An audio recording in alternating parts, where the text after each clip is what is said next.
धीरज Sahu businessman है और अडानी अंबानी चोर। क्या गजब लॉजिक है विपक्षी चमचों के पास। कांग्रेस से भी पूछ ले धीरज साहू की कौन सी खूबी देखकर 3 बार राज्यसभा का सांसद बनाया। राहुल, सोनिया और खरगे बताए 350 करोड़ नकद किसके हैं, कैसे जमा किए, बैंक में न रखकर घर में क्यों रखे। कांग्रेस ने धीरज साहू के 400 करोड़ के मामले को दबाने के लिए संसद में अपने आंदोलन जीवियों से आक्रमण करवाया है।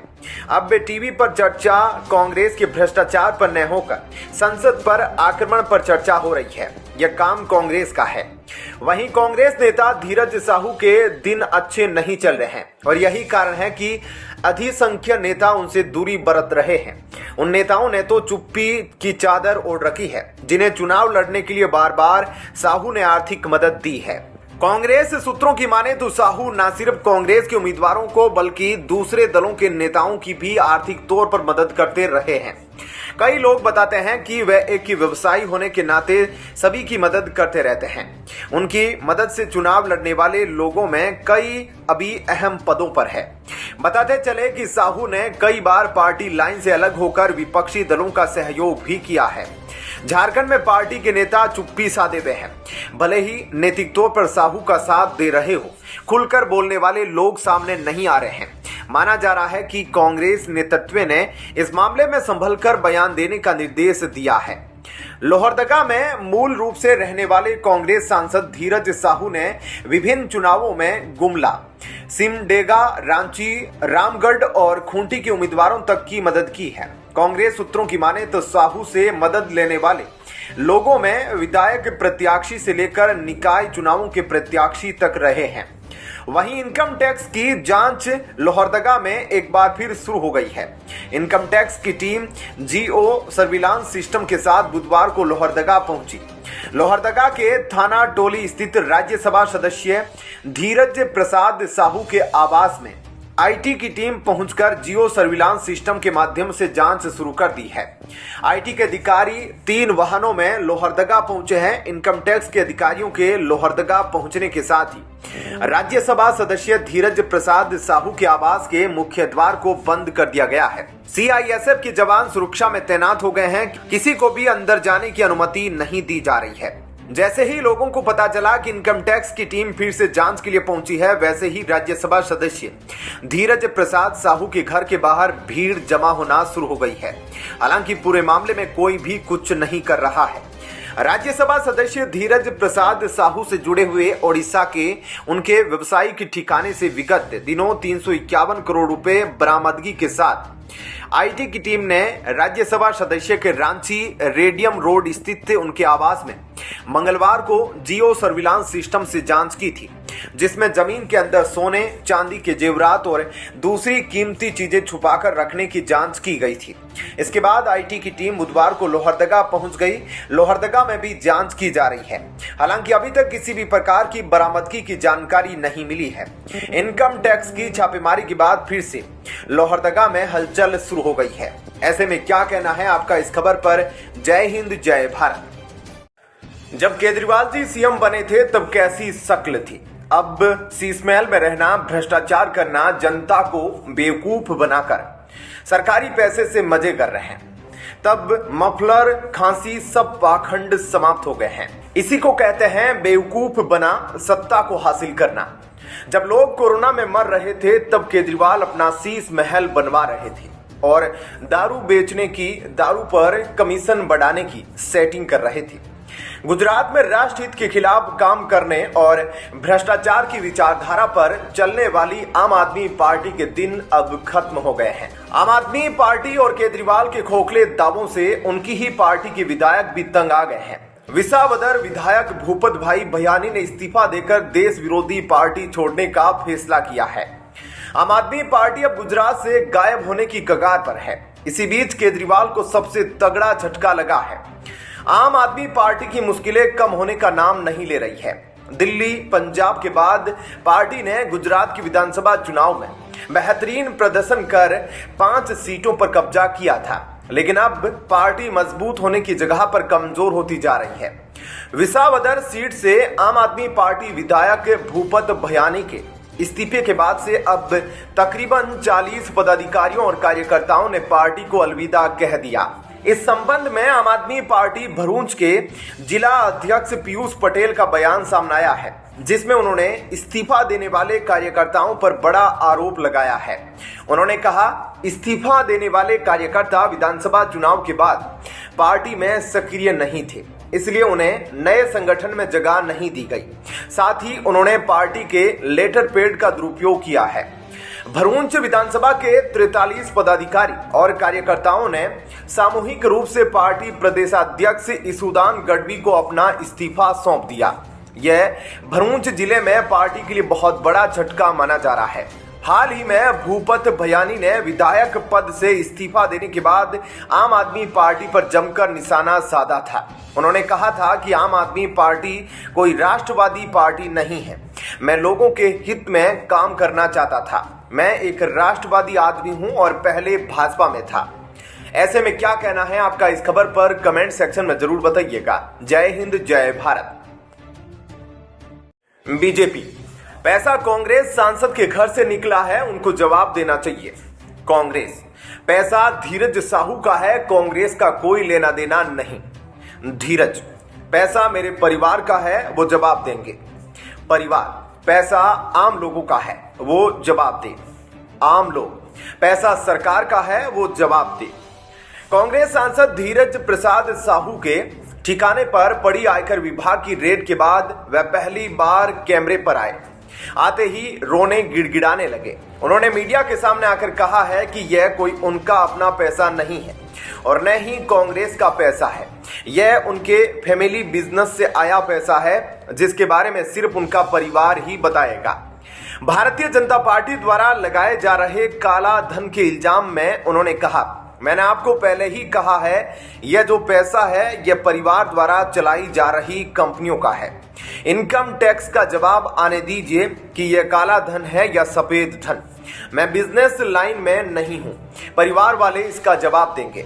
मुझे नहीं पता कि लोग इसको कैसे देख रहे हैं, लेकिन मैं बस इतना कह सकता हूं कि इन सबका कांग्रेस या अन्य किसी पार्टी से कोई लेना देना नहीं है।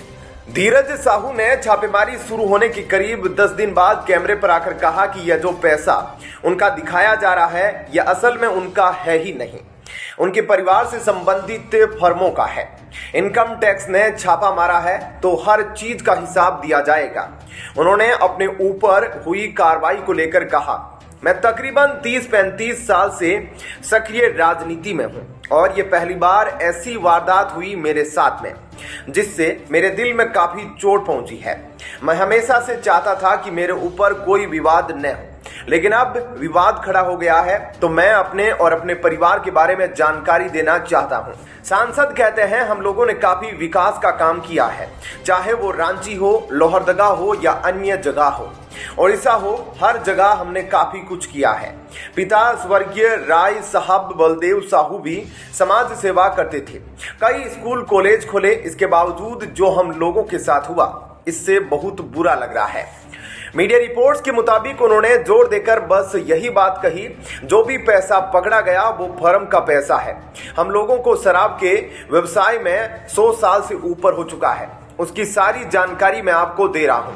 हमने इससे काफी कुछ किया, काफी रेवेन्यू दिया, इसके बावजूद मेरे साथ ऐसा हुआ, मैं काफी आहत हूं।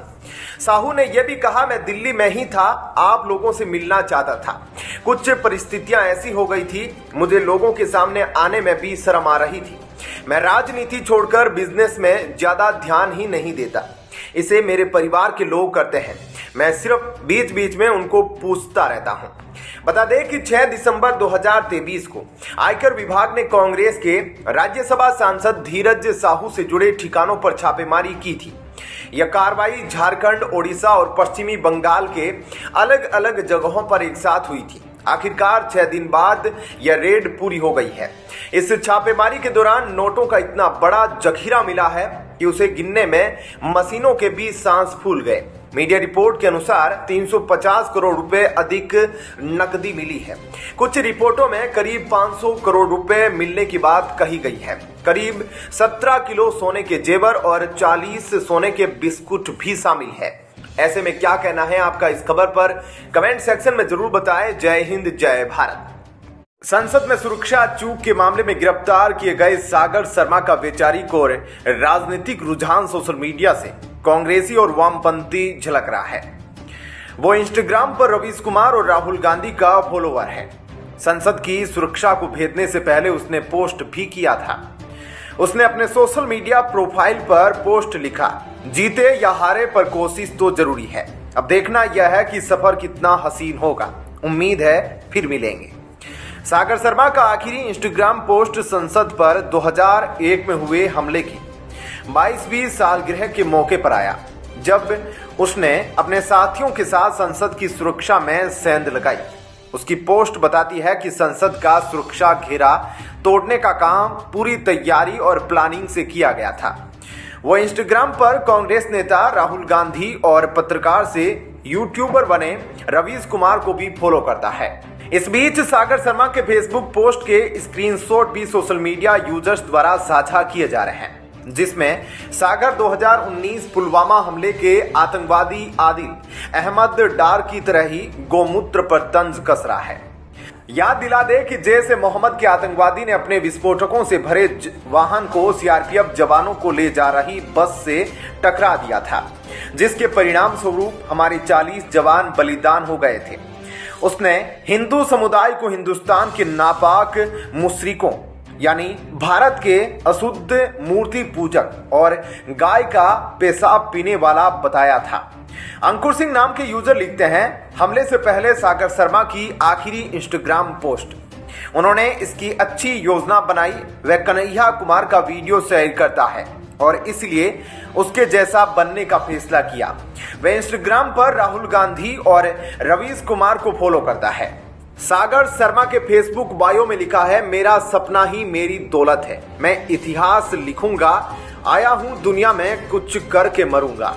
भगत सिंह का प्रशंसक होने का दावा करने वाला सागर शर्मा सोशल मीडिया देखकर लगता है कि अर्जेंटीना के मार्क्सवादी क्रांतिकारी और नस्लवादी कम्युनिस्ट नेता अर्नेस्टो चे गवेरा से काफी प्रेरित था। विडंबना यह है कि शर्मा ने अपने पोस्ट में लिखा है कि चे गवेरा ने अपना जीवन गरीबों और पीड़ितों के लिए समर्पित कर दिया, जबकि वास्तव में गवेरा ने अभूतपूर्व पैमाने पर सामूहिक हत्याएं की और एक ऐसे शासन की स्थापना में मदद की जिसने अपने नागरिकों पर बहुत अत्याचार किए। इसके अलावा गवेरा पूरी तरह से नस्लवादी और समलैंगिकों के प्रति नफरत रखने वाला था। सागर शर्मा पूंजीवाद और उद्योगपतियों के प्रति खास कम्युनिस्ट नफरत भी रखता है। उसने अपने फेसबुक पोस्ट में बिजनेसमैन मुकेश अंबानी के खिलाफ गाली वाला शब्द तक का इस्तेमाल किया था। एक अन्य पोस्ट में सागर शर्मा ने लिखा कि सरकार ट्विटर, फेसबुक और इंस्टाग्राम जैसे सोशल मीडिया प्लेटफॉर्म के नियमों में बदलाव करना चाहती है ताकि जनता एक साथ आकर उनका विरोध न कर सके और उसकी हरकतें सोशल मीडिया पर वायरल न हो सके, ताकि यह अंतर्राष्ट्रीय मीडिया का ध्यान न खींचे। संसद में घुसपैठ मामले के मास्टरमाइंड ललित झा की गिरफ्तारी के बाद कई खुलासे हो रहे हैं। इसी क्रम में एक जानकारी यह भी सामने आई है कि ललित झा ने संसद में हड़कंप मचवाने के 2 प्लान बनाए हुए थे। इसे नाम दिया गया था प्लान ए और प्लान बी का। प्लान ए में यही था कि संसद के अंदर सागर शर्मा और मनोरंजन डी जाएंगे क्योंकि उनके पास बन गए थे। इसी प्लान के तहत संसद के बाहर अमोल और नीलम ट्रांसपोर्ट भवन की ओर से संसद के करीब जाएंगे और वहां कलर बम जलाएंगे। प्लान बी में यह था कि किसी वजह से अगर नीलम और अमोल संसद के करीब नहीं पहुंच पाते हैं तो उनकी जगह महेश और कैलाश दूसरी ओर से किसी तरह से संसद के करीब पहुंचते और मीडिया के कैमरों के आगे कलर बम जलाते और नारेबाजी करते। ऐसे में क्या कहना है आपका इस खबर पर, कमेंट सेक्शन में जरूर बताइएगा। वीडियो को लाइक शेयर जरूर कीजिएगा। जय हिंद, जय भारत। मोदी जी के ऊपर फेक डिग्री का आरोप लगाने वाले केजरीवाल ने मानहानि की सुनवाई पर कल गुजरात हाईकोर्ट में कहा कि क्योंकि वे एक मुख्यमंत्री है इसलिए उनके ऊपर बिना उस राज्य की मंजूरी के मुकदमा नहीं चलाया जा सकता। गुजरात हाईकोर्ट ने भारतीय परंपरा का ध्यान रखते हुए बस केजरीवाल के वकील को कोपचे में ले जाकर 2-3 थप्पड़ नहीं मारे बस, लेकिन इतना सुनाया अगर कोई इंसान होता तो चुल्लू भर पानी में डूब मरता। गुजरात हाईकोर्ट ने कहा कि एक मुख्यमंत्री अगर अपराध करे तो कोर्ट ये नहीं देखेगा कि वह खुद अपने ऊपर मुकदमा चलाने की परमिशन कब देता है। आप खुद को कानून से बड़ा मत समझिए, आपके ऊपर क्रिमिनल केस चलता रहेगा। गुजरात की मेट्रोपॉलिटन अदालत ने शुक्रवार को दिल्ली के मुख्यमंत्री अरविंद केजरीवाल की याचिका को खारिज कर दिया है। बता दें कि मानहानि मामले में मुकदमा चलाने की सरकार की मंजूरी के खिलाफ केजरीवाल ने याचिका दायर की थी। अपनी याचिका के जरिए उन्होंने तर्क दिया था कि पूर्व सरकारी मंजूरी के बिना उन पर मुकदमा नहीं चलाया जा सकता, क्योंकि वह कानून के मुताबिक एक लोक सेवक है। अतिरिक्त मुख्य मेट्रोपॉलिटन मजिस्ट्रेट एस.जे. पांचाल की अदालत ने अरविंद केजरीवाल की याचिका खारिज कर दी। मामले की अगली सुनवाई 28 दिसंबर तक टाल दी है। बता दें कि 13 दिसंबर को आप संयोजक ने अदालत में याचिका दायर की थी। केजरीवाल ने तर्क दिया था कि आवश्यक मंजूरी के बिना उन पर मुकदमा नहीं चलाया जा सकता। दिल्ली के मुख्यमंत्री की याचिका पर आपत्ति जताते हुए गुजरात विश्वविद्यालय का वकील अमित नायर ने कहा कि मानहानिकारक शब्दों का उच्चारण आधिकारिक कार्य के निर्वहन की श्रेणी में नहीं आता है और इसलिए इस तरह की मंजूरी की आवश्यकता नहीं है। 13 दिसंबर को याचिका को खारिज कर दिया गया था, जिसमें विश्वविद्यालय द्वारा दायर मानहानि मामले में कार्रवाई स्थगित करने की मांग की गई थी। बता दें कि अरविंद केजरीवाल और संजय सिंह प्रधानमंत्री मोदी की शैक्षणिक डिग्री के संबंध में दिए गए उनके व्यंग्यात्मक और अपमानजनक बयानों पर गुजरात विश्वविद्यालय द्वारा दायर आपराधिक मानहानि के मामले का सामना कर रहे हैं। गुजरात उच्च न्यायालय द्वारा प्रधानमंत्री मोदी की डिग्री पर मुख्य सूचना आयुक्त के आदेश को रद्द करने के बाद जीयू रजिस्ट्रार पीयूष पटेल ने आप नेताओं के खिलाफ उनकी टिप्पणियों पर मामला दर्ज किया था। शिकायतकर्ता ने कहा उन्होंने प्रेस कॉन्फ्रेंस में और सोशल मीडिया पर मोदी की डिग्री को लेकर विश्वविद्यालय को निशाना बनाते हुए अपमानजनक बयान दिए। उन्होंने कहा कि गुजरात विश्वविद्यालय को निशाना बनाने वाली उनकी टिप्पणियां अपमानजनक थी। ऐसे में क्या कहना है आपका इस खबर पर? जय हिंद, जय भारत। संसद भवन में सुरक्षा में सेंध लगाने वाले आरोपियों में से एक नीलम के माता पिता ने दिल्ली के पटियाला हाउस कोर्ट का दरवाजा खटखटाया है। उन्होंने आवेदन दायर कर बेटी नीलम और अन्य आरोपियों के खिलाफ दर्ज एफआईआर की एक प्रति मांगी है। साथ ही दिल्ली पुलिस को रिमांड के दौरान उन्हें बेटी से मिलने के लिए कोर्ट से निर्देश देने की मांग की है। संबंधित अदालत ने दिल्ली पुलिस को नोटिस जारी किया और मामले में विस्तृत सुनवाई के लिए 18 दिसंबर की तारीख तय की है। जिंद के घसो खुर्द निवासी नीलम हिसार में 1.5 साल से एक्टिव थी। सरकार के खिलाफ होने वाले आंदोलन में वह भाग लेने के लिए पहुंच जाती थी। वहीं आज नीलम को लेकर दिल्ली पुलिस हिसार और उसके गांव पहुंच सकती है। पुलिस की जांच में अभी तक सामने आया है कि 25 नवंबर को पीजी छोड़कर जाने वाली नीलम घटना के करीब 5 दिन पहले एक रात रुककर गई थी। उसका सामान अभी कमरे में है। उस कमरे को पुलिस ने ताला लगा दिया है। वहां पर महिला पुलिस सहित पीसीआर तैनात है। पुलिस दिल्ली पुलिस या अन्य एजेंसियों के आने का इंतजार कर रही है। नीलम, अमोल सिंधे, सागर शर्मा और मनोरंजन डी के अलावा इनका मास्टरमाइंड ललित झा अब दिल्ली पुलिस की गिरफ्त में है। इन सभी से तगड़ी पूछताछ हो रही है। इसी पूछताछ के दौरान आरोपियों ने बड़ा खुलासा किया है। दिल्ली पुलिस से संसद की सुरक्षा में सेंध लगाने वालों ने कहा कि उनके पास एक और बड़ा कदम उठाने की योजना थी, लेकिन बाद में उन्होंने ऐसा न करने का फैसला किया। तो यह बड़ा कदम आखिर था क्या? दिल्ली पुलिस के मुताबिक संसद में सेंध लगाने वालों ने बताया है कि वह भीतर खुद को आग भी लगाना चाहते थे।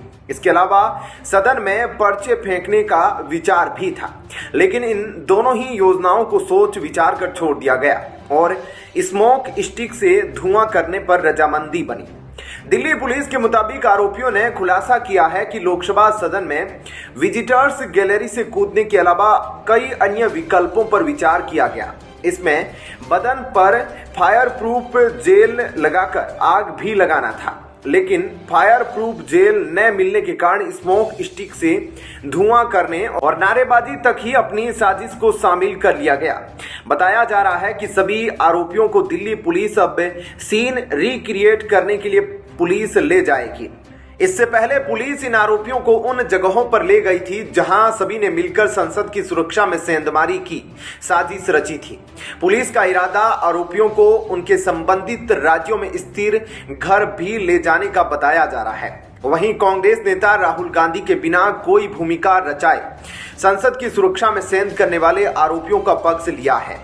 उन्होंने खुलकर आरोपियों का समर्थन करके केंद्र की मोदी सरकार को ही सवालों के कटघरे में खड़ा कर दिया। कांग्रेस नेता ने बेरोजगारी का सिगुफा छोड़ते हुए आरोपियों का समर्थन किया। उन्होंने कहा, प्रधानमंत्री मोदी को बेरोजगारी को खत्म करने की दिशा में आमूलचूल कदम उठाने होंगे, तभी जाकर देश में चौतरफा रोजगार की बयार बहेगी। हालांकि अभी तक राहुल के इस बयान पर बीजेपी की ओर से कोई प्रतिक्रिया सामने नहीं आई है। ऐसे में क्या कहना है आपका इस खबर पर? जय हिंद, जय भारत।